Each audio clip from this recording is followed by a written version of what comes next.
Hello everybody, my name is Starrapter, and today I'm going to talk to you guys about the latest update in Star Wars Battlefront 2, and that is the Capital Supremacy update. This update includes the Infiltrator class, which includes the ARC Trooper as well as Commando Droid. We also get the new map called Capital Supremacy, or rather the new mode, which is on a new map of Geonosis. We also have new lightsaber combat changes, as well as a cool skin for Count Dooku. So let's dive into this Capital Supremacy mode. So this is a large-scale game mode that was promised to us way back at E3 of 2018. It originally was coming out in the fall with the rest of the Clone Wars content, and they had to delay it slightly, and we finally have it in March. And what is this mode all about? It's very similar to Conquest from Battlefront 2, the original Battlefront 2 in 2005, I believe. And we have these 5 capture points. Whoever captures 3 of those points gets the majority of the points going into the 100-point pool. Once it hits 100 points, there will be transport ships that come down to the surface that we have to get the troops on in order to translate into the next phase. Once you get into the next phase, you are fighting on the interior of a ship, either the Republic Venator class Star Destroyer or the Separatist Dreadnought. And once you're on the ship, you have a certain amount of reinforcements to destroy the first phase, which is going through a blaster door. Once you do that, you open up 2 more nodes that are on reactor cores. Now you have to destroy both of those reactors to win the game.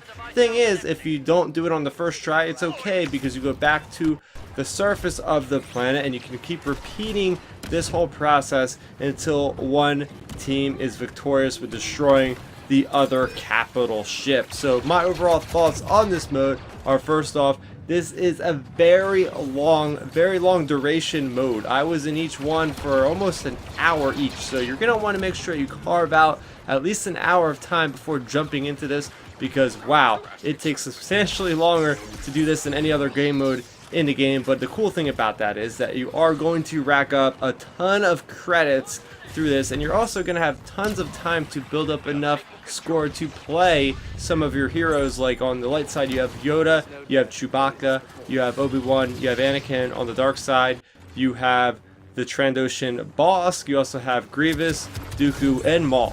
And you have a plethora of different vehicles, as well as the new infiltrators, which I'll talk about in a minute. So overall, I was kind of disappointed that there wasn't any kind of fighters involved. I was really hoping we would have some ship-to-ship combat on the outside of the capital ships, a la Battlefront 2 from 2005. I understand that their engine for this game doesn't quite support that whole kind of function, but it would have been really nice to see that. But talking about the positives, I will say I really do like this map of Geonosis that was created just for this game mode. It wasn't reused from Galactic Assault, which I really much appreciate, because it's a war-torn landscape. You have, crashed turbo tanks and different things, and it's just a very wide open map, very huge, because you have 5 different command points that you can kind of take over at any given point. So overall, I think this is going to be one of the most popular game modes in Star Wars Battlefront 2, and I think that there's going to be hopefully some more maps that are going to be created in the future to support a mode like this. Moving over to the Infiltrator reinforcements, which are showcased on this particular game mode for Capital Supremacy. For the Republic, we get the ARC Trooper. Yes, that is those badass special troopers seen in the cartoon for Tchaikovsky's Clone Wars, as well as the Clone Wars animated series. They have 3 special abilities. The first one is having Power Blast, which is holding down a certain button and he will release the blaster discharge, which will do a little kind of AoE explosion at the feet of whoever they fire it at. They also have Helmet Scanner. They pull that cool Boba Fett-esque type gadget down over their helmet. They'll be able to see through walls and different things. They also have Shock Trap.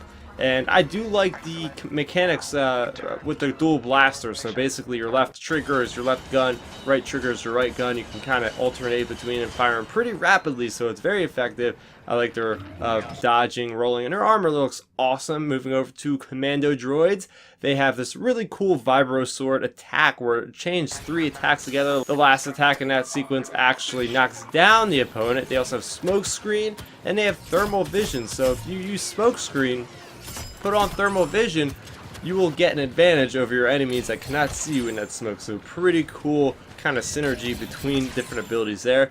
And they also have a passive ability where they actually sprint faster than a normal droid. So overall, these are nice additions to the overall reinforcements available in Star Wars Battlefront 2. Moving over to some quality of life things such as new lightsaber combat changes. So what happens is it's all based around stamina, a new bar that appears below your character.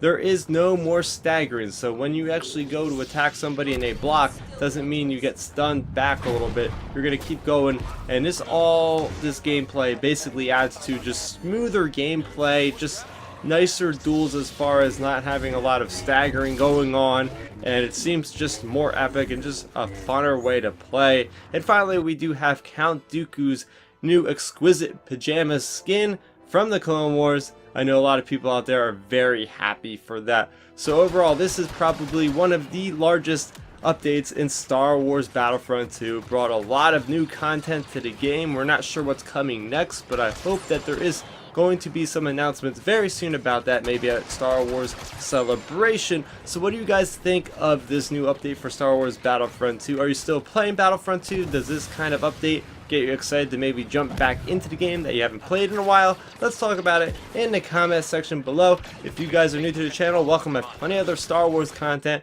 that I talk about on a frequent basis, such as the comics and the novels, etc. So if you like this video and you want to support the channel, it's very simple. All you have to do is simply subscribe to the channel. Much appreciated. My name is Starrapter. Thank you so much for watching, and may the Force be with you always. Thanks for checking out the video. Please hit that thumbs up symbol. It helps me know that I'm making content that you guys enjoy. And if you enjoyed this video, I also include 2 videos down below you guys should check out. And please consider subscribing to this channel. It helps support me, and it notifies you guys of when I get new videos up on the channel. You can also contact me on Twitter, Facebook, and Instagram at Starrapter.